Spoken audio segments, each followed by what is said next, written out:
ಆತ್ಮೀಯ ದೇವಜನರೇ, ನಸರೇತಿನ ಯೇಸು ಕ್ರಿಸ್ತನ ಮಧುರವಾದಂಥ ನಾಮದಲ್ಲಿ ನಿಮ್ಮೆಲ್ಲರಿಗೂ ಸದಾ ಹೃದಯಪೂರ್ವಕವಾಗಿ ನಾನು ಸ್ವಾಗತಿಸ್ತಾ ಇದ್ದೇನೆ.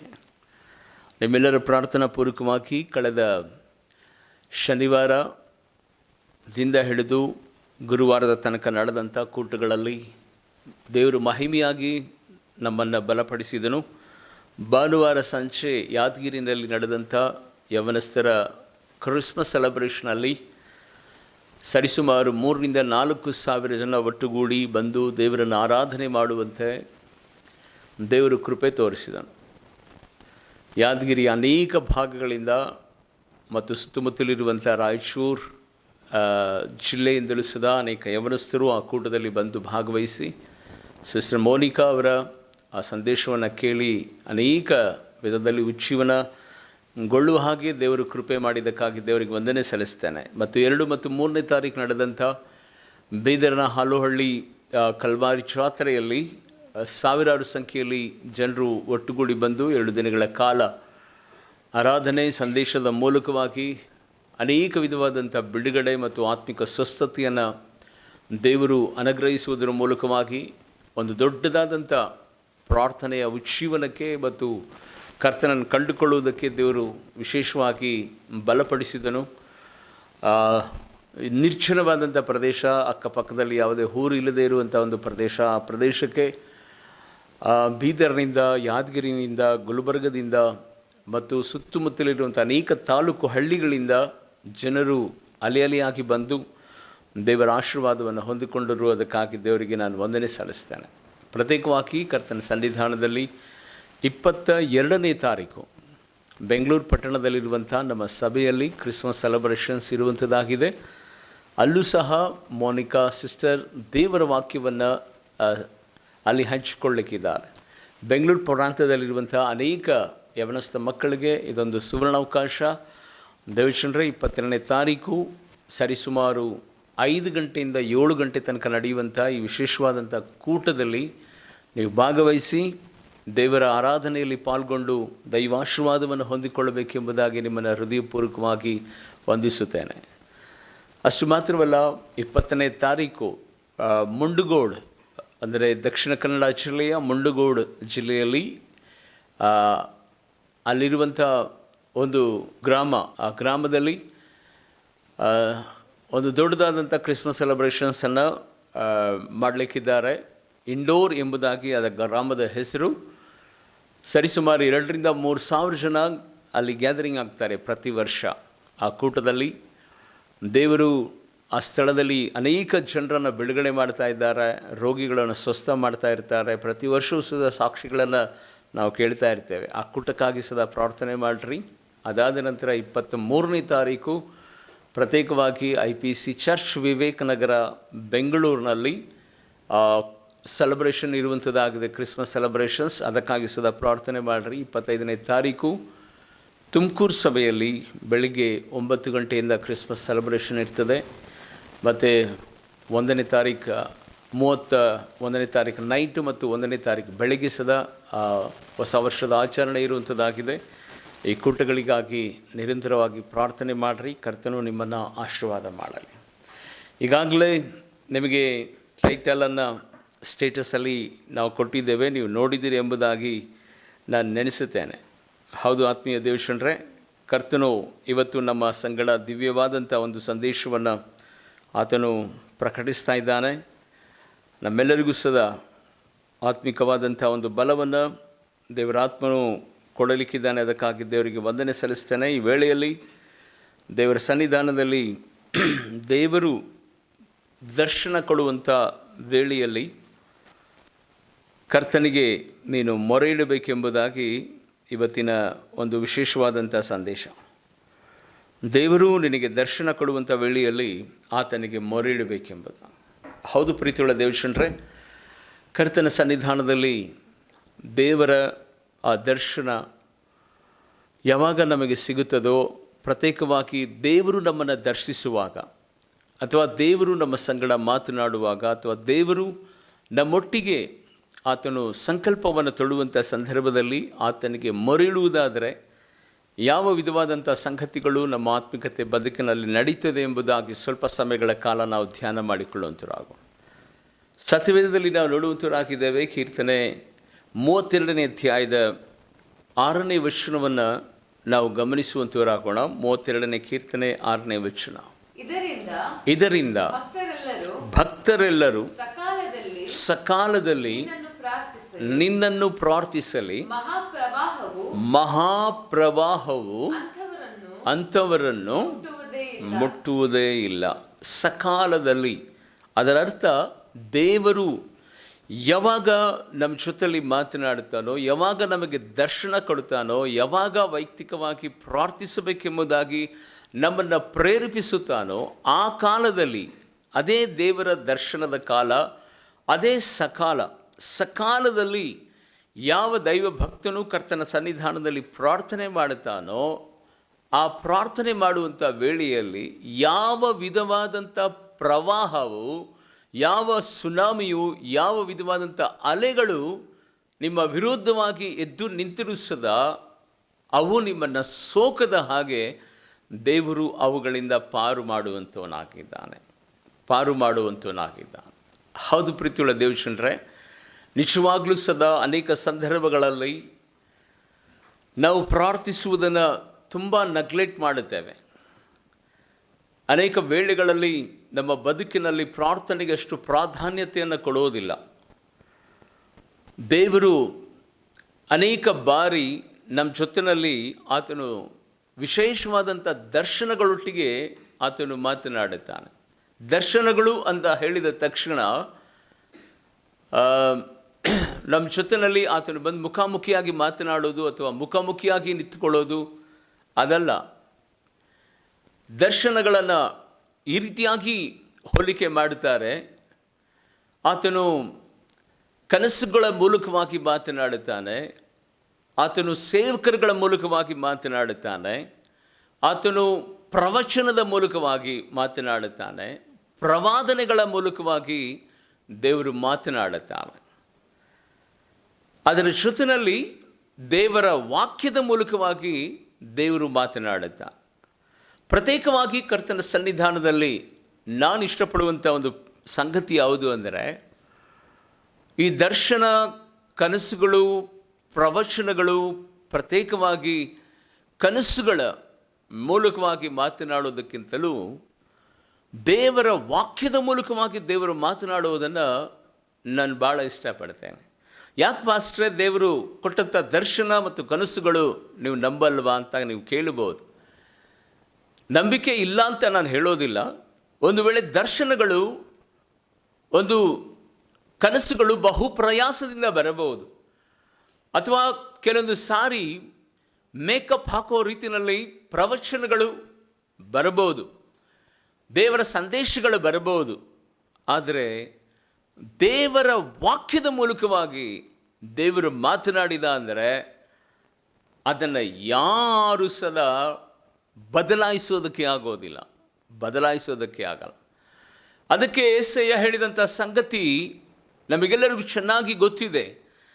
ಭೂಮಿ ಆಕಾಶಗಳು ಅಳೆದು ಹೋಗುತ್ತದೆ, ಆದರೆ ನನ್ನ ವಾಕ್ಯದಲ್ಲಿ ಒಂದು ಸೊನ್ನೆಯಾದರೂ ಒಂದು ಗಡಸಾದರೂ ಅಳೆದು ಹೋಗೋದಿಲ್ಲ ಎಂಬುದು. ಅದಕ್ಕಾಗಿಯೇ ಅನೇಕರು ದರ್ಶನ, ಪ್ರವಾದನೆ, ಪ್ರವಚನ, ಕನಸುಗಳ ಮೂಲಕವಾಗಿ ಬರುವಂಥ ಸಂಗತಿಗಳನ್ನು ಹಿಡಿದುಕೊಳ್ಳೋದಕ್ಕಿಂತಲೂ ಸದಾ ನನ್ನ ವೈಯಕ್ತಿಕವಾದ ಆತ್ಮಿಕತೆ ಬದುಕಿನಲ್ಲಿ ದೇವರ ವಾಕ್ಯ ಏನು ಹೇಳ್ತದೋ ಆ ವಾಕ್ಯವೇ ಅದು 100%, ಅಷ್ಟು ಮಾತ್ರ ಅಲ್ಲ 1000% ಅದು ನಮ್ಮ ಜೀವಿತದಲ್ಲಿ ಸಕ್ಸಸ್ಸನ್ನು ತರುವಂಥದ್ದಾಗಿದೆ. ಪ್ರೀತಿಯುಳ್ಳ ದೇವಜನರೇ, ಅದಕ್ಕೆ ಪ್ರತಿ ಸಾರಿ ದೇವರು ನಮ್ಮನ್ನು ಪದೇ ಪದೇ ತನ್ನ ವಾಕ್ಯದ ಮೂಲಕವಾಗಿ ಉತ್ತೇಜನ ಪಡಿಸ್ತಾ ಇರ್ತಾನೆ. ಪ್ರತಿಯೊಂದು ಸಾರಿ ನಾವು ನಡೆಯಬೇಕಾದಂಥ ಮಾರ್ಗವನ್ನು ಆತನು ಬೋಧಿಸ್ತಾ ಇರ್ತಾನೆ. ಅನೇಕ ವೇಳೆಯಲ್ಲಿ ವಾಕ್ಯ ನಮ್ಮನ್ನು ಬಲಪಡಿಸ್ತಾ ಇರ್ತದೆ, ಅದೇ ರೀತಿಯಲ್ಲಿ ತಿದ್ದುತ್ತಾ ಇರ್ತದೆ. ನಮ್ಮಲ್ಲಿ ಆಗಬೇಕಾದಂಥ ಮಾರ್ಪಾಡುಗಳ ವಿಷಯದಲ್ಲಿ ಅದು ಬೋಧಿಸ್ತಾ ಇರ್ತದೆ. ನಮಗೆ ಒಬ್ಬ ಮನುಷ್ಯನು ಮುಖಾಮುಖಿಯಾಗಿ ಮಾತನಾಡುವ ರೀತಿಯಲ್ಲಿ ದೇವರ ವಾಕ್ಯ ನಮ್ಮ ಸಂಗಡ ಯಾವಾಗಲೂ ಮಾತನಾಡುತ್ತಿರ್ತದೆ. ಆದರೆ ಆ ಸಂದರ್ಭದಲ್ಲಿ ನಾವು ದೇವರಿಗೆ ಮೊರೆ ಇಡುವುದಕ್ಕೆ ಅಥವಾ ಪ್ರಾರ್ಥಿಸುವುದಕ್ಕೆ ನಾವು ಹೋಗೋದಿಲ್ಲ. ಕರ್ತನ ಸನ್ನಿಧಾನದಲ್ಲಿ ಯಾವಾಗ ದೇವರ ವಾಕ್ಯ ಕಠಿಣವಾಗಿ ನಮ್ಮ ಜೀವಿತದಲ್ಲಿ ಬರ್ತದೋ ಅಥವಾ ವೈಯಕ್ತಿಕವಾಗಿ ಇದನ್ನು ಸರಿಪಡಿಸಿಕೋ ಎಂಬುದಾಗಿ ದೇವರ ವಾಕ್ಯ ನಮ್ಮನ್ನು ಹೇಳುತ್ತದೋ, ಆ ಸಂದರ್ಭದಲ್ಲಿ ನಮ್ಮನ್ನು ನಾವು ಸರಿಪಡಿಸಿಕೊಳ್ಳೋದಕ್ಕೋಸ್ಕರವಾಗಿ ಕರ್ತನ ಸನ್ನಿಧಾನದಲ್ಲಿ ನಾವು ಮೊರೆ ಇಡಬೇಕು, ನಾವು ಪ್ರಾರ್ಥಿಸಬೇಕು.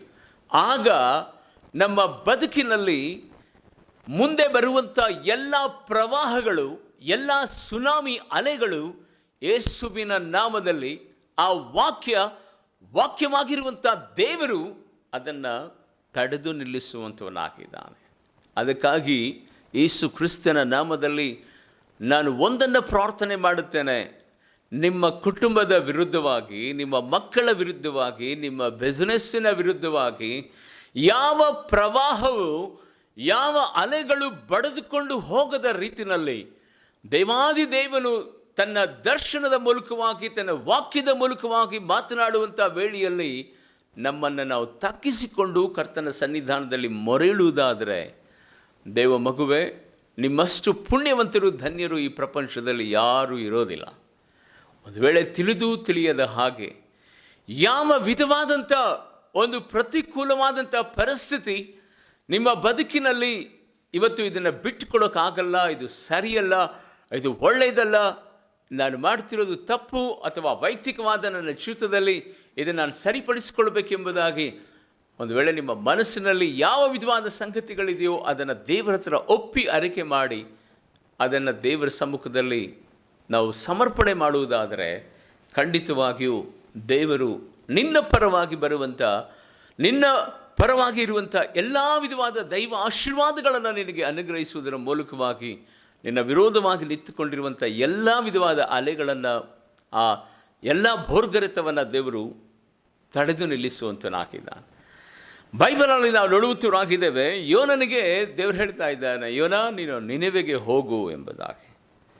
ಏನಕ್ಕೆ ಎಂಬುದಾಗಿ ನೋಡುವಾಗ ದೇವರು ವ್ಯಕ್ತಿಗತವಾಗಿ ಯೋನ ಸಂಗಡ ಮಾತನಾಡ್ತಾ ಇದ್ದಾನೆ. ಈಗೋ ನಿನೆವೆಯ ಮೇಲಿನ ಶಾಪ, ನಿನೆವೆ ಮೇಲಿರುವಂಥ ದ್ರೋಹ, ಅದರ ಒಳಗಡೆ ನಡೀತಿರುವಂಥ ಎಲ್ಲ ವಿಧವಾದಂಥ ತಡೆಗಳು ನನಗೆ ವಿರೋಧವಾಗಿದೆ. ಆ ನಿನೆವೆ ಪಟ್ಟಣದವರಿಗೆ ಹೋಗಿ ನಿನ್ನ ಶುಭವಾರ್ತೆಯನ್ನು ಸಾರು ಎಂಬುದಾಗಿ ಯೋನನಿಗೆ ಹೇಳುವಂಥ ಸಂದರ್ಭದಲ್ಲಿ, ಒಂದು ದಿನ ಶುಭವಾರ್ತೆಯನ್ನು ಸಾರಿದನೋ ಇಲ್ಲವೋ, ಅದರ ಒಳಗಡೆನೆ ಅಲ್ಲಿ ಮಹಿಮೆಯಾದಂಥ ಕಾರ್ಯವನ್ನು ಅಲ್ಲಿರುವಂಥ ಜನರು ಮಾಡ್ತಾ ಇದ್ದಾರೆ. ಯಾಕೆ ನಿನೆವೆಯ ಬಗ್ಗೆ ದೇವರಿಗೆ ಅಷ್ಟು ಅನುಕಂಪ?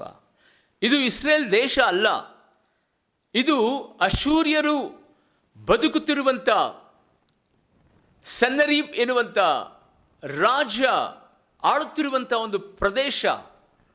ಮೇದ್ಯ ಪಾರಸಿಕರ ಮುಖ್ಯವಾದಂಥ ಪಟ್ಟಣದಲ್ಲಿ ಇದು ಬಹಳ ಪ್ರಾಮುಖ್ಯವಾದಂಥ ಒಂದು ಪಟ್ಟಣ. ಈ ಪಟ್ಟಣದ ಕುರಿತು ದೇವರಿಗೆ ಯಾಕೆ ಕೋಪ ಬರಬೇಕು? ಇಲ್ಲಿ ದೇವರ ಮಕ್ಕಳಿಲ್ಲ, ಇಲ್ಲಿ ಬದುಕುತ್ತಿರುವಂಥ ಎಲ್ಲ ವ್ಯಕ್ತಿಗಳು ಸದಾ ಅನ್ಯರೇ ಆಗಿದ್ದಾರೆ. ಆದರೆ ದೇವರು ಯೋನನಿಗೆ ಹೇಳ್ತಾ ಇದ್ದಾನೆ, ಹೋಗು ಆ ನಿನೆವೆ ಪಟ್ಟಣದಲ್ಲಿ ಇರುವಂಥ ಜನರಿಗೆ ಹೇಳು, 40 ದಿನಗಳ ನಂತರ ಈ ನಿನೆವೆಯನ್ನು ನಾನು ನಾಶಪಡಿಸ್ತೇನೆ, ನನ್ನ ಕೋಪ ಅದರ ಮೇಲೆ ಬಂದಿದೆ ಎಂಬುದಾಗಿ. ಆ ಕೋಪಕ್ಕೆ ಕಾರಣ ಏನು ಎಂಬುದಾಗಿ ಗಮನಿಸುವಾಗ, ಯೋನನ ಪ್ರವಾದನೆ ಗ್ರಂಥ 1ನೇ ಅಧ್ಯಾಯದ 1ನೇ ವಚನವನ್ನು ನಾವು ಗಮನಿಸುವಾಗ ಅಲ್ಲಿ ದೇವರ ವಾಕ್ಯ ಬರೆಯಲ್ಪಟ್ಟಿದೆ, ಯೆಹೋವನು ಅಮಿತ್ಯೆಯ ಮಗನಾದ ನೀನೆದ್ದು ಆ ದೊಡ್ಡ ಪಟ್ಟಣವಾದ ನಿನೆವೆಗೆ ಹೋಗಿ ಗಟ್ಟಿಯಾಗಿ ಕೂಗುತ್ತಾ ಅದನ್ನು ಖಂಡಿಸು, ಅದರ ನಿವಾಸಿಗಳ ಏನದೆ, ಆ ನಿವಾಸಿಗಳ ದುಷ್ಟತನವು ನನ್ನ ಸನ್ನಿಧಿಗೆ ಮುಟ್ಟಿದೆ. ದಿನಾಕಿ ಸ್ತೋತ್ರವಾಗಲಿ ಪ್ರೀತಿಯುಳ್ಳ ದೇವಜನರೇ. ನಿನೆವೆ ದೇವ ಮಕ್ಕಳ ಪಟ್ಟಣವಲ್ಲ, ಒಬ್ಬ ಅನ್ಯ ರಾಜನು ಆಳ್ವಿಕೆ ಮಾಡುತ್ತಿರುವಂಥ ಪಟ್ಟಣ. ಅಂಥ ಒಂದು ಜನರ ಮಧ್ಯದಲ್ಲಿ ಶುಭವಾರ್ತೆಯನ್ನು ಸಾರುವುದಕ್ಕೋಸ್ಕರವಾಗಿ ದೇವರ ಮಾತನ್ನು ಹೊತ್ತು ಅಲ್ಲಿ ಯೋನ ಹೋಗಿ ಹೇಳಬಹುವಂಥ ಒಂದು ಸಂಗತಿ ದೇವರು ಅದನ್ನು ಸ್ಪಷ್ಟಪಡಿಸ್ತಾ ಇದ್ದಾನೆ. ಹೋಗು, ಆ ನಿನೆವೆ ಪಟ್ಟಣದ ದುಷ್ಟತನ ನನ್ನ ಕಣ್ಣೆದುರಿನಲ್ಲಿ ಬಂದಿದೆ, ಆ ನಿನಿವೆ ಜನರಿಗೆ ಹೋಗಿ ನೀನು ಹೇಳು 40 ದಿನದಲ್ಲಿ ಆ ಪಟ್ಟಣವನ್ನು ನಾನು ನಾಶಪಡಿಸ್ತೇನೆ ಎಂಬುದಾಗಿ. ಹೌದು ಪ್ರೀತಿಯುಳ್ಳ ದೇವಜನರೇ, ಎಂಥ ಒಂದು ದುರ್ಗತಿಗೆ ಆ ಪಟ್ಟಣ ಬಂದಿರಬಹುದು. ಯೇಸು ಕ್ರಿಸ್ತನ ವಾಕ್ಯವನ್ನು ಕೇಳುತ್ತಿರುವಂಥ ದೇವ ಮಕ್ಕಳೇ, ಇವತ್ತೂ ಸಹ ನಿಮ್ಮ ಬದುಕಿನಲ್ಲಿ ದೇವರ ಕೋಪ ಬಂದಿರುವುದಾದರೆ, ದೇವರು ನಿಮ್ಮ ವಿಷಯದಲ್ಲಿ ಕೋಪವುಳ್ಳವನಾಗಿರುವುದಾದರೆ, ಕರ್ತನ ಸನ್ನಿಧಾನದಲ್ಲಿ ಯಾವ ವಿಧವಾದಂಥ ಒಂದು ಕ್ರಿಯೆ, ಯಾವ ವಿಧವಾದಂಥ ಲೋಕದ ಸಂಗತಿಗಳು, ಯಾವ ವಿಧವಾದಂಥ ದೇವರಿಗೆ ನೋಯಿಸುತ್ತಿರುವಂಥ ಒಂದು ಪರಿಸ್ಥಿತಿ ನಿಮ್ಮ ಬದುಕಿನಲ್ಲಿ ಇದೆಯೋ ಅದನ್ನು ಹುಡುಕಬೇಕು. ನೀವು ಯಾವಾಗಲೂ ಸದಾ ಸುಸ್ಥಿತಿನಲ್ಲಿರಬೇಕೆಂಬುದಾಗಿ ದೇವರು ಇಷ್ಟಪಡ್ತಾನೆ.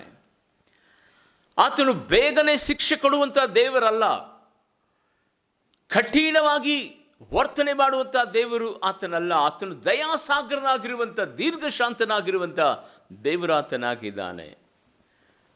ಆತನು ಒಂದು ವೇಳೆ ಆತನ ಪ್ರೀತಿಯ ಬಗ್ಗೆ ನಾವು ನೋಡುವಂಥ ಸಂದರ್ಭದಲ್ಲಿ ಯಾವತ್ತೂ ಸದಾ ನಾಶಪಡಿಸುವುದಕ್ಕೆ ಆತನು ಆತುರ ಪಡುವಂಥ ದೇವರು ಅಲ್ಲವೇ ಅಲ್ಲ. ನಿನ್ನನ್ನು ಪ್ರೀತಿಸುವುದಕ್ಕೆ, ನಿನ್ನನ್ನು ಆಶೀರ್ವದಿಸುವುದಕ್ಕೆ, ನಿನ್ನ ಉನ್ನತ ಸ್ಥಿತಿಗೆ ತರುವುದಕ್ಕೆ ಆತನು ಆತುರ ಪಡುವಂಥ ದೇವರಾಗಿದ್ದಾನೆ. ನಿನ್ನ ನಾಶವನ್ನು ಯಾವತ್ತೂ ಸದಾ ಆತನು ಇಷ್ಟಪಡುವಂಥ ಕರ್ತನಲ್ಲ. ಆದರೆ ನಿನಿವೆಯನ್ನು ಕುರಿತು ನೋಡುವಂಥ ಸಂದರ್ಭದಲ್ಲಿ ಈ ದುಷ್ಟತನ ಎನ್ನುವಂಥ ಪಾಪ, ಅಕ್ರಮ, ವೈಯಕ್ತಿಕವಾದಂಥ ದೇವರ ಮೇಲೆ ಅವರು ತಂದೊಡ್ಡಿರುವಂಥ ಆ ದುಷ್ಟಕ್ರಿಯೆಗಳು ಇವತ್ತು ದೇವರ ಕೋಪಕ್ಕೆ ಅವರು ಗುರಿಯಾಗಿದ್ದಾರೆ. ಪ್ರೀತಿಯುಳ್ಳ ದೇವಜನರೇ, ಆತ್ಮಿಕತೆ ಜೀವಿತದಲ್ಲಿ ಯಾವ ದುಷ್ಟತನ ಇವತ್ತು ನಿನ್ನನ್ನು ಆಳ್ವಿಕೆ ಮಾಡ್ತಾ ಇದೆ?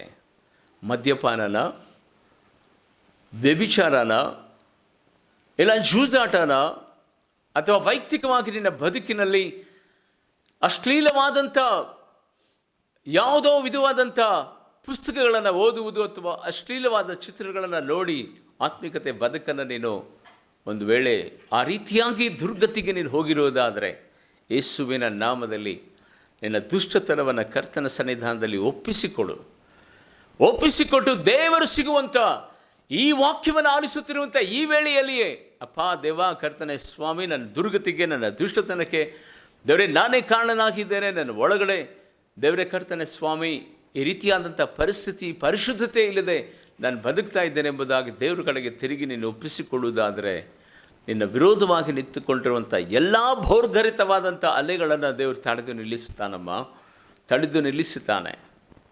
ವೈಯಕ್ತಿಕವಾದ ನಿನ್ನ ಬದುಕಿನಲ್ಲಿ ಅವಾಚ್ಯ ಶಬ್ದಗಳನ್ನು, ಇನ್ನೊಬ್ಬರಿಗೆ ಕೀಳಾಗಿ ನೋಡುವುದನ್ನು, ಇನ್ನೊಬ್ಬರ ಮೇಲೆ ಹೊಟ್ಟೆ ಕಿಚ್ಚು ಪಡುವುದನ್ನು, ಇನ್ನೊಬ್ಬರನ್ನು ಅಸೂಯವಾಗಿ ನೋಡುವಂಥ ಆ ಪ್ರಕ್ರಿಯೆಗಳು ಸದಾ ನಿನ್ನ ಬದುಕಿನಲ್ಲಿ ದೇವರಿಂದ ದೂರ ಮಾಡುತ್ತಾ ಬರ್ತಾ ಇರ್ತದೆ. ಕರ್ತನ ನಾಮಕ್ಕೆ ಮಹಿಮುಂಟಾಗಲಿ. ಆತ್ಮೀಯ ದೇವಜನರೇ, ಕರ್ತನ ಸನ್ನಿಧಾನದಲ್ಲಿ ಯೋನ ಒಂದು ದಿನ ಶುಭವಾರ್ತೆಯನ್ನು ಸಾರಿದನೋ ಇಲ್ಲವೋ ಗೊತ್ತಿಲ್ಲ, ದೇವರ ಕೋಪ ನಿನಿವೆ ಮೇಲೆ ಬರ್ತದೆ ಎಂಬುದಾಗಿ ತಕ್ಷಣವೇ ಆ ನಿನಿವೆ ಪಟ್ಟಣವನ್ನು ಅಶ್ಶೂರ ರಾಜನಾಗಿರುವಂಥ ಆ ರಾಜನು ಡಂಗುರವನ್ನು ಸಾರಿಸ್ತಾನೆ. ನೋಡಿ 3ನೇ ಅಧ್ಯಾಯದ 6ನೇ ವಚನ. ಯೋನನ ಪ್ರಕಟಣೆಯು ನಿನಿವೆಯ ಅರಸನಿಗೆ ಮುಟ್ಟಲು ಅವನು ಸಿಂಹಾಸನದಿಂದ ಎದ್ದು ತನ್ನ ನಿಲುವಂಗಿಯನ್ನು ತೆಗೆದಿಟ್ಟು ಗೋಣಿತಟ್ಟನ್ನು ಸುತ್ತಿಕೊಂಡು ಬೂದಿಯಲ್ಲಿ ಕೂತನು. ಇದಲ್ಲದೆ ಅವನು ತನ್ನ ಮತ್ತು ರಾಜ್ಯಾಧಿಕಾರಿಗಳ ಆಜ್ಞೆಯನ್ನಾಗಿ ಜನ, ಪಶು, ಮಂದೆ, ಹಿಂಡು ಇವುಗಳು ಏನು ರುಚಿ ನೋಡದಿರಲಿ, ತಿನ್ನದಿರಲಿ, ಕುಡಿಯದಿರಲಿ, ಜನರಿಗೂ ಪಶುಗಳಿಗೂ ಗೋಣಿತಟ್ಟು ಹೊದಿಕೆಯಾಗಲಿ, ಎಲ್ಲರೂ ದೇವರಿಗೆ ಬಲವಾಗಿ ಮೊರೆ ಇಡಲಿ. ಒಬ್ಬೊಬ್ಬನು ತನ್ನ ದುರ್ಮಾರ್ಗವನ್ನು ತಾನು ನಡೆಸುತ್ತಿದ್ದ ಹಿಂಸೆಯನ್ನು ತೊರೆದು ಬಿಡಲಿ ಎಂಬುದಾಗಿ ಹೇಳಿದನಂತೆ. ನೋಡ್ರಿ, ಲನಾಕ್ಕೆ ಸ್ತೋತ್ರವಾಗಲಿ. ದೇವರ ಸಂದೇಶವನ್ನು ನಾವು ಆಲಿಸ್ತಾ ಇದ್ದೇವೆ. ದೇವರು ದರ್ಶನ ಕೊಡುವಾಗ, ದೇವರು ಮಾತನಾಡುವಾಗ ದೇವರ ಕಡೆಗೆ ತಿರುಗಿ ಬಿಡಬೇಕು. ಈ ಶುಭವಾರ್ತೆ ರಾಜನ ಕಿವಿಗೆ ಮುಟ್ಟಿದ ತಕ್ಷಣ ರಾಜ ಸಿಂಹಾಸನದಿಂದ ಕೆಳಗಿಳಿತಾನೆ. ಗೋಣಿತಟ್ಟನ್ನು ಹುಟ್ಟುಕೊಳ್ತಾನೆ, ಬೂದಿನಲ್ಲಿ ಕೂತ್ಕೊಂಡು ರಾಜಾಜ್ಞೆಯನ್ನು ಹೊರಡಿಸ್ತಾ ಇದ್ದಾನೆ. ದೇವಶನ್ರೆ, ಆ ರಾಜಾಜ್ಞೆಯಲ್ಲಿ ಏನು ಬರೆದಿದೆ ಗೊತ್ತಾ?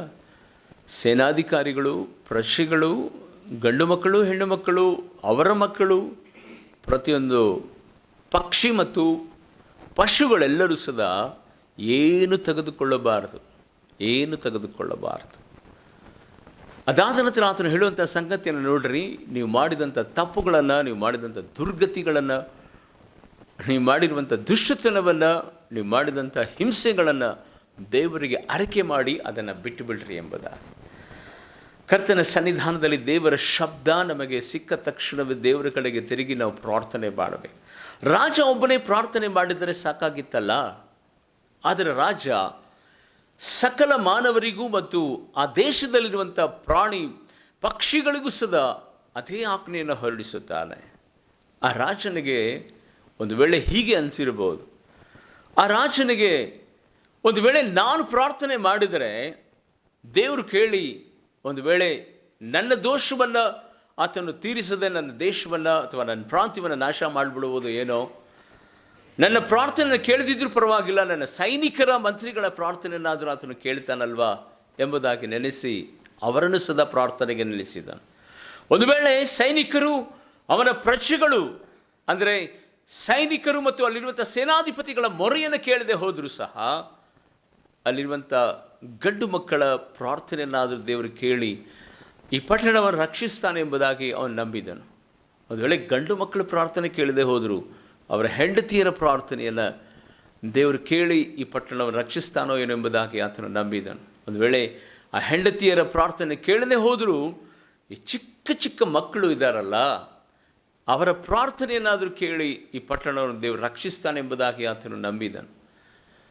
ಆ ಮಕ್ಕಳ ಪ್ರಾರ್ಥನೆಯನ್ನು ಕೇಳದೆ ಹೋದರೆ ಮೂಕ ಪ್ರಾಣಿಗಳು ಹೊಟ್ಟೆಗೆ ಇಲ್ಲದೆ ಹಸಿವಿನಿಂದ ಅಂಬಾ ಎಂಬುದಾಗಿ ಕೂಗುವಂಥ ಆ ಹಸಿವಿನ ಶಬ್ದವನ್ನಾದರೂ ಕೇಳಿ ದೇವರು ಈ ಪಟ್ಟಣವನ್ನು ರಕ್ಷಿಸುತ್ತಾನೋ ಎಂಬುದಾಗಿ ನೆನೆಸಿ ರಾಜನು ಮೊದಲುಗೊಂಡು ಅಲ್ಲಿರುವಂಥ ಪಶು ಪ್ರಾಣಿಗಳ ತನಕ ಕರ್ತನಿಗೆ ಮೊರೆ ಇಡುವ ಹಾಗೆ ಆತನು ದೇವರನ್ನು ಪ್ರಾರ್ಥಿಸುವುದಕ್ಕೆ ಹೋಗುತ್ತಾನೆ. ಪ್ರೀತಿಯುಳ್ಳ ದೇವಜನರೇ, ನಡೆದ ಘಟನೆ ಏನು ಗೊತ್ತಾ? ದೇವನಾಕೆ ಸ್ತೋತ್ರವಾಗಿ 3ನೇ ಅಧ್ಯಾಯದ ಕೊನೆಯ ವಚನದಲ್ಲಿ ಆ ಮಾತು ಬರೆಯಲ್ಪಟ್ಟಿದೆ. ಇವರೆಲ್ಲರೂ ಪ್ರಾರ್ಥನೆ ಮಾಡಿದಾಗ ದೇವರು ನಿನವೆಯರ ಕಾರ್ಯಗಳನ್ನು ನೋಡಿ ಅವರು ತನ್ನ ದುರ್ಮಾರ್ಗದಿಂದ ತಿರುಗಿಕೊಂಡರೆಂದು ತಿಳಿದು ತಾನು ಅವರಿಗೆ ಮಾಡುವೆನೆಂದು ಮಾಡದೆ ಬಿಟ್ಟನಂತೆ. ಹಲ್ಲೆಲೂಯಾ, ದೇವನಾಕೆ ಸ್ತೋತ್ರವಾಗಲಿ. ದೇವರ ವಾಕ್ಯವನ್ನು ಆಲಿಸ್ತಾ ಇದ್ದಾರೆ ಪ್ರೀತಿಯುಳ್ಳ ದೇವಜನರೇ.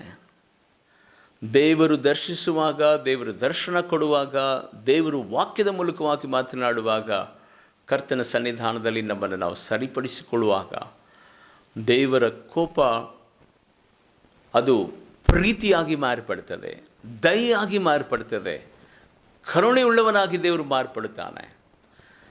ಕರ್ತನ ಸನ್ನಿಧಾನದಲ್ಲಿ ಸೌಲನ ಬಳಿನಲ್ಲಿ ದೇವರು ವಾಕ್ಯ ಬಂದಂಥ ಸಂದರ್ಭದಲ್ಲಿ ಸಮೂಹದಲ್ಲಿ ಹೇಳ್ತಾ ಇದ್ದಾನೆ, ನೀನು ಮಾಡಿದ ತಪ್ಪು ಸರಿಯಲ್ಲ, ಯಾಜಕರು ಸಮರ್ಪಿಸಬೇಕಾದಂಥ ಯಾಜಕತ್ವವನ್ನು ನೀನು ಯಾಕೆ ಮಾಡೋದಕ್ಕೆ ಹೋಗ್ತಾ ಇದ್ದಿ? ದೇವರು ಹೇಳಿದರು, ಈಗೋ ಅನ್ಯರ ಯಾವುದೇ ವಿಧವಾದ ಕುರಿದನಗಳು ಬೇಡ ಎಂಬುದಾಗಿ, ಅದನ್ನು ಯಾಕೆ ತೆಗೆದುಕೊಂಡು ಬಂದೆ ಎಂಬುದಾಗಿ.